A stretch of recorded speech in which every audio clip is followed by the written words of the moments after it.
आप लोगों को गोविंद से प्यार ना है, क्योंकि जाके अंदर प्यार होवे वो तो चीखे चिल्लावे रोवे गावे।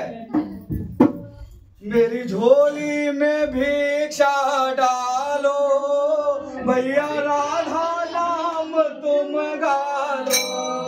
मेरी झोली में भिक्षा